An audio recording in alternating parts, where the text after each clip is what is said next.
अरब प्रायद्वीप के दक्षिण पूर्वी तट पर स्थित ओमान सल्तनत ने अपने समृद्ध इतिहास, विविध परिदृश्यों और रणनीतिक महत्व के लिए पहचान अर्जित की है।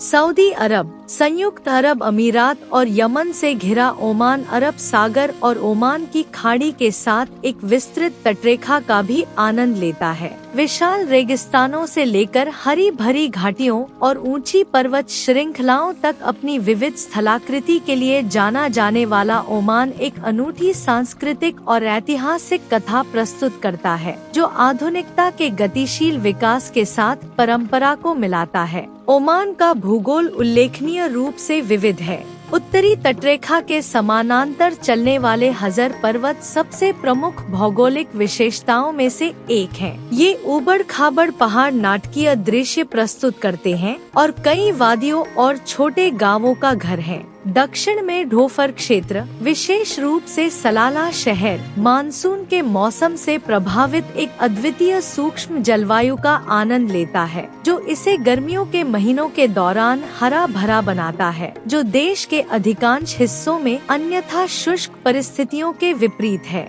ओमान में रेगिस्तान के विशाल क्षेत्र भी हैं, जिनमें प्रसिद्ध खाली क्वार्टर भी शामिल है, जो दुनिया का सबसे बड़ा रेतीला रेगिस्तान है। रेगिस्तान सिर्फ बंजर भूभाग ही नहीं है, बल्कि खानाबदोश बेडोइन समुदायों और कठोर परिस्थितियों के अनुकूल समृद्ध वन्य जीवन का घर भी है। तटीय क्षेत्र, विशेष रूप से राजधानी मस्कट और दक्षिणी शहर सलालाह के आसपास, मछली पकड़ने और शिपिंग मार्गों तक पहुंच के कारण ओमान की अर्थव्यवस्था में महत्वपूर्ण योगदान दिया है। ओमान की जलवायु इसके भूगोल के साथ बदलती रहती है, जबकि तटीय क्षेत्र गर्म और आर्द्र होते हैं। आंतरिक क्षेत्र, विशेष रूप से रेगिस्तान, गर्मियों के दौरान अत्यधिक गर्मी का अनुभव करते हैं। हालांकि पहाड़ों में ठंडी जलवायु होती है, जो भीषण गर्मी के महीनों के दौरान प्राकृतिक शरण प्रदान करती है। हिंद महासागर के मानसून से प्रभावित दक्षिणी क्षेत्र जून और सितंबर के बीच हरा भरा हो जाता है, जो सलाला के खरीफ महोत्सव में पर्यटकों को आकर्षित करता है। ओमान का एक समृद्ध इतिहास है, जो हजारों साल पुराना है, जिसमें पाषाण युग से मानव निवास के प्रमाण मिलते हैं। हिंद महासागर के किनारे देश की रणनीतिक स्थिति ने इसे अरब प्रायद्वीप को पूर्वी अफ्रीका, भारत और उससे आगे के क्षेत्रों से जोड़ने वाले प्राचीन व्यापार मार्गों में एक महत्वपूर्ण केंद्र बना दिया। सोहर बंदरगाह को अक्सर ओमान की समुद्री यात्रा परंपरा के जन्मस्थानों में से एक माना जाता है और यह कभी इस क्षेत्र में व्यापार और वाणिज्य का एक प्रमुख केंद्र था। ऐतिहासिक रूप से ओमान जहाज निर्माण में अपनी विशेषज्ञता और अपने शक्तिशाली नौसैनिक बेड़े के लिए जाना जाता था, जिसने ओमानी साम्राज्य को आधुनिक ज़ांज़ीबार सहित पूर्वी अफ्रीका के कुछ हिस्सों में अपना प्रभाव बढ़ाने में मदद की। 17वीं और 18वीं शताब्दी के दौरान ओमान एक क्षेत्रीय शक्ति थी और इसका प्रभाव अफ्रीका के स्वाहिली तट, फारस के कुछ हिस्सों और भारत तक फैला हुआ था। ओमान की राजनीतिक संरचना ने 1970 में एक आधुनिक रूप लिया जब सुल्तान कबूस बिन सईद अल सईद ने सत्ता संभाली। उनके शासनकाल में ओमान ने महत्वपूर्ण आधुनिकीकरण और विकास का अनुभव किया, एक पारंपरिक समाज से एक आधुनिक राज्य में परिवर्तित हुआ। सुल्तान कबूस ने ओमानी संस्कृति और विरासत को संरक्षित करते हुए सड़कों, अस्पतालों, स्कूलों और अर्थव्यवस्था के आधुनिकीकरण सहित बुनियादी ढांचे के विकास पर ध्यान केंद्रित किया। ओमानी संस्कृति देश के इस्लामी विश्वास, विशेष रूप से इबादतवाद, इस्लाम की एक शाखा जो ओमान के लिए अद्वितीय है, में गहराई से निहित है। इबादतवाद सहिष्णुता,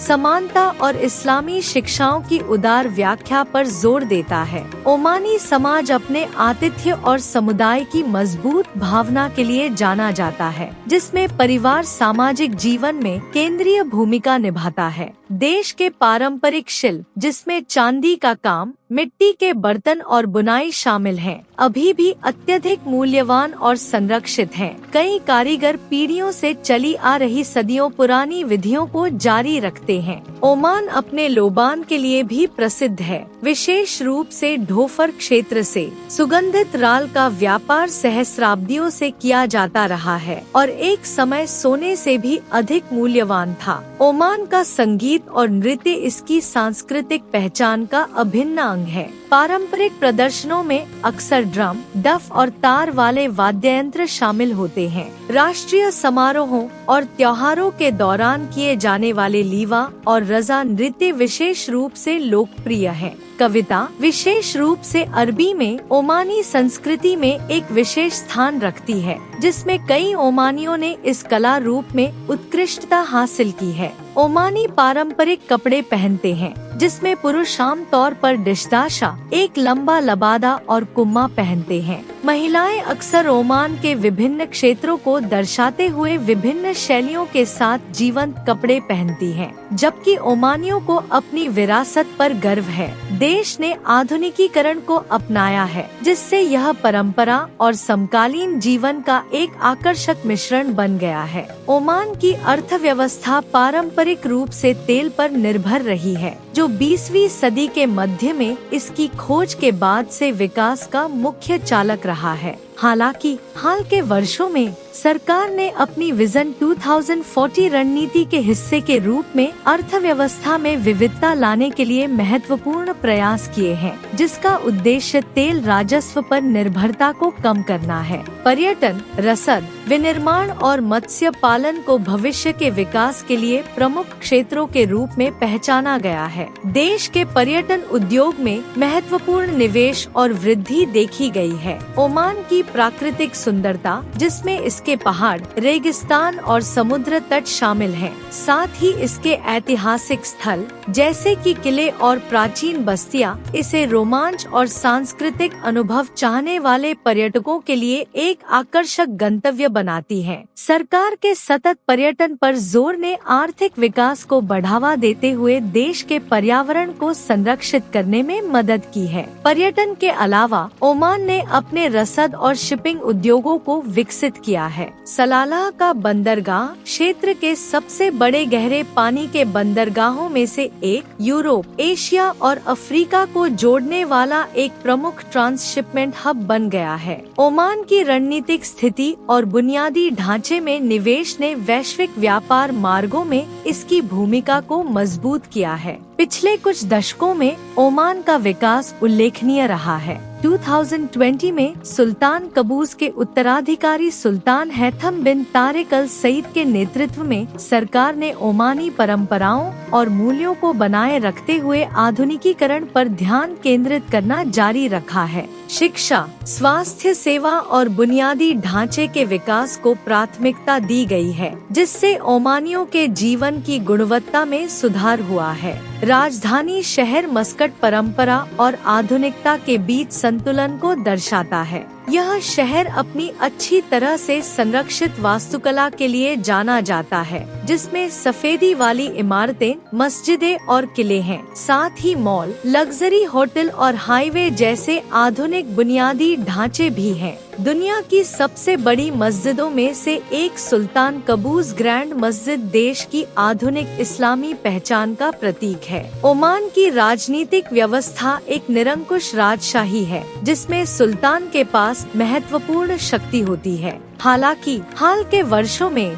जनता के साथ अधिक पारदर्शिता और जुड़ाव की दिशा में कदम बढ़ा है। देश में एक सलाहकार सभा है, मजलिस अल-शुरा, जो प्रकृति में सलाहकार होने के बावजूद ओमानी नागरिकों के लिए राजनीतिक भागीदारी की दिशा में एक कदम है। ओमान एक ऐसे राष्ट्र का अनूठा उदाहरण है जिसने अपनी समृद्ध सांस्कृतिक विरासत को संरक्षित करते हुए आधुनिकता को अपनाया है। इसकी रणनीतिक स्थिति, विविध परिदृश्य और सतत विकास के प्रति प्रतिबद्धता ने इसे इस क्षेत्र में एक उभरती हुई शक्ति के रूप में स्थापित किया है। जैसे जैसे ओमान आधुनिकीकरण की चुनौतियों का सामना करना जारी रखता है, अपनी पहचान और मूल्यों को बनाए रखने के प्रति इसका समर्पण इसे तेजी से वैश्वीकृत होती दुनिया में अलग बनाता है।